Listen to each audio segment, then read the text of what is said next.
নতুন করে আলোচনায় গুম প্রতিরোধ ও মানবাধিকার কমিশন সংক্রান্ত অধ্যাদেশ। অন্তর্বর্তী সরকারের জারি করা অধ্যাদেশ দুটি সংসদের চলতি অধিবেশনে না তোলার সুপারিশ করেছে সংসদীয় বিশেষ কমিটি। এতে গুম প্রতিরোধ ও মানবাধিকার রক্ষার ভবিষ্যৎ নিয়ে উদ্বিগ্ন গুম হওয়া ব্যক্তিদের পরিবার ও মানবাধিকার কর্মীরা। বিস্তারিত আহমেদ রবির প্রতিবেদনে।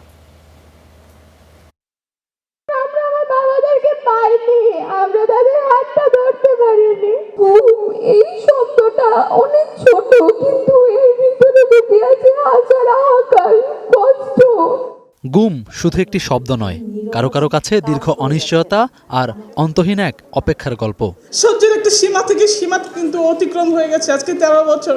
মানবাধিকার সংস্থার তথ্যে গত ১.৫ দশকে গুমের ঘটনা ১,৫৬৯টি। এর শিকার অনেকে ফিরলেও এখনও নিখোঁজ ২৫০-র বেশি। ২৪শের অভ্যুত্থানের পর সামনে আসে আয়নাঘরের প্রসঙ্গ। গুম হওয়া ব্যক্তি ও তাদের স্বজনদের দীর্ঘদিনের অভিযোগ আসে আলোচনার কেন্দ্রে।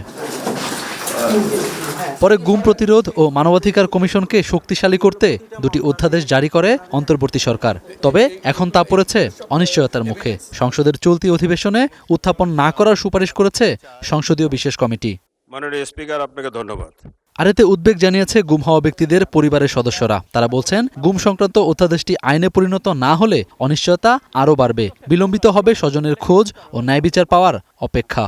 আজও পর্যন্ত কোনো ভাই লাশটা খুঁজে পাই নাই, তারা মারে ফেলছে নাকি আদৌ বেঁচে আছে, তাদের দুটো সন্তান আছে ভাই, পথে পথে কান্দে বেড়ায়, তাদের ভবিষ্যৎটা শেষ হয়ে গেল ভাই। সেই ভাইটা হারানোর পরে আমরা পথে নেমে গেছি ভাই। আমার সরকারের কাছে, নতুন সরকারের কাছে আবেদন এটাই যে আমার ভাইয়ের বিচার যেন হয়, এই বিচার যেন কোনো প্রকারে বন্ধ না করে। আমাদের ভুক্তভোগীদের কান্না, আমাদের ভুক্তভোগীদের কষ্ট, এটা আল্লাহ সইবে না।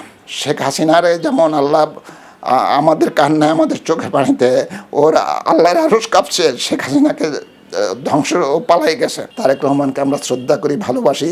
জিয়া পরিবারের প্রতি আমাদের অনেক অনেক অনেক আমাদের মমত্ববোধ, শ্রদ্ধাবোধ, কিন্তু ন্যায় বিচার থেকে যদি বঞ্চিত করা হয় আমাদেরকে, সেটা আমরা মেনে নেব না।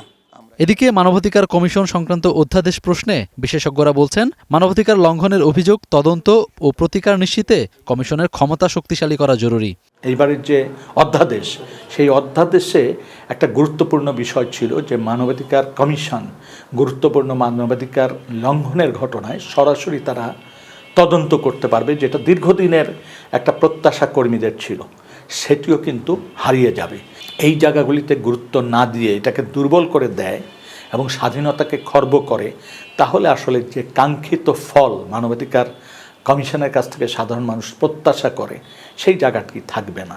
গুমের শিকার ব্যক্তিদের পরিবার ও মানবাধিকার সংগঠনগুলোর প্রত্যাশা, গুম প্রতিরোধ ও ন্যায় বিচার নিশ্চিত করতে অধ্যাদেশ দুটিকে দ্রুত আইনে পরিণত করা জরুরি। আহমেদ রবি, স্টার নিউজ, ঢাকা।